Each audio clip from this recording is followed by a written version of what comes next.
এখন আল্লাহ একজন আছে, এটা আপনি বিশ্বাস করবেন কিভাবে? আচ্ছা, আল্লাহ একজন আছে এটা আপনি বিশ্বাস করবেন কিভাবে বলেন তো? ধরেন আমি আপনাকে বললাম, আপনি দেখেন নাই কিছু, আমার হাতে একটা টিস্যু আছে, এটা আপনি বিশ্বাস করেন? আমার কথা বুঝেন আপনারা? আমার হাতে একটা টিস্যু আছে, এটা বিশ্বাস করেন? হ্যাঁ, কেন বিশ্বাস করলেন? হ্যাঁ, আচ্ছা বলেন তো, আমার হাতে একটা টিস্যু আছে, বিশ্বাস করছেন? বিশ্বাস হয়? হ্যাঁ, আমার হাতে যে একটা টিস্যু আছে, বিশ্বাস করেন? এটা বিশ্বাস করার কোনো দরকার নাই, এটা আমি দেখতেছি, এটা আমার বিশ্বাসের দরকারটা কি? আর আমি যখন বললাম আমার হাতে একটা টিস্যু আছে, আপনি দেখেন নাই, এইটা বিশ্বাস করার নাম ঈমান। আমরা আল্লাহকে দেখি নাই, আমাদের নবী বিশ্বনবী মুহাম্মদুর রাসূলুল্লাহ সাল্লাল্লাহু আলাইহি ওয়াসাল্লাম বলেছেন আমাদের আল্লাহ আছে। বিশ্বনবী জীবনে কোনোদিন মিথ্যা কথা বলেন নাই, এটাও তিনি মিথ্যা কথা বলেন নাই। সুতরাং না দেখেও আমরা আল্লাহর বিশ্বাস করেছি।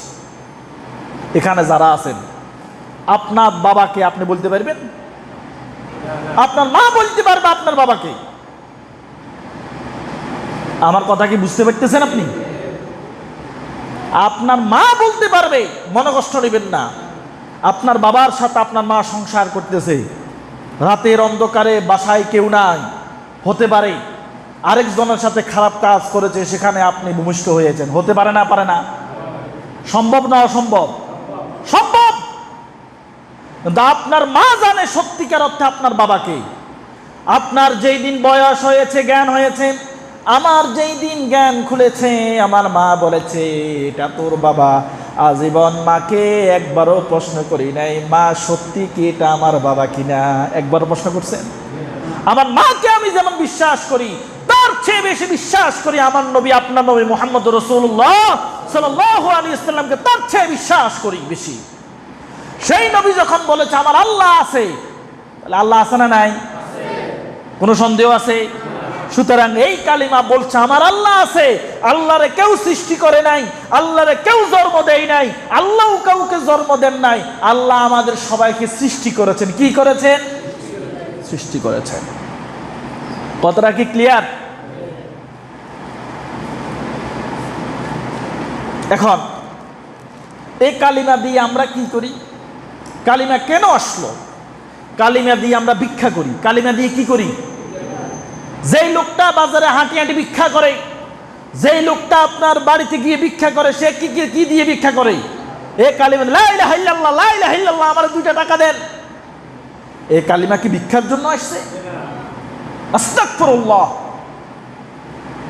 কালিমাটার আমরা এত নিচে নামিয়েছি, অথচ আল্লাহ রাব্বুল আলামিন বলেছেন এই কালিমার শাখা প্রশাখা কোথায়? 7 আসমান উপরে, তার শিকড় হলো 7 ধবল জমিনের নিচে, 7 স্তর জমিনের নিচে, আর আপনি সেই কালিমা দিয়ে ভিক্ষা করতেছেন। আপনার লজ্জা লাগে না? আপনি ইমানদার দাবি করেন, এই কালিমা পড়ে মুসলমান হয়েছেন, আবার সেই কালিমা দিয়ে আপনি ভিক্ষা করেন। এই কালিমা এসেছে, কালিমা বলতে চাই লা ইলাহা ইল্লাল্লাহ, আল্লাহ ছাড়া কোনো আইনদাতা নাই, আল্লাহ ছাড়া কোনো বিধানদাতা নাই, আল্লাহ ছাড়া কোনো হুকুমদাতা নাই, আল্লাহ ছাড়া কারো আইন মানব না, আল্লাহর আইন দিয়ে পৃথিবী চলতে হবে, এটাই এই কালিমার কথা। এখন এই কালিমার যে আইন, সে আইন কি আমাদের বাংলাদেশে আছে না নাই? আপনার মনে আর কথা বুঝেন না। কালিমা কি বাংলাদেশে আইন চলে? কালিমার আইন চলে না। জাতীয় সংসদের সামনে দাঁড়িয়ে কেউ যদি বলে লা ইলাহা ইল্লাল্লাহ আর একটা ভিক্ষার হাত বাড়িয়ে দেয়, ওই হিন্দু মন্ত্রী যেটা অথবা হিন্দু এমপি যেটা, সেটাও 2 টাকা দিবে। আর এই কালিমার বাংলা অর্থ যদি জাতীয় সংসদ নয়, কোন মসজিদের মিম্বারে দাঁড়িয়ে ওই কথা বলে, সে আর নামাজ পড়াইতে পারবে না, তাকে সেখান থেকে গ্রেফতার করে নিয়ে যায়। কারণ এই কালিমার অর্থ হলো আল্লাহর আইন ছাড়া আর কারো আইন মানি না।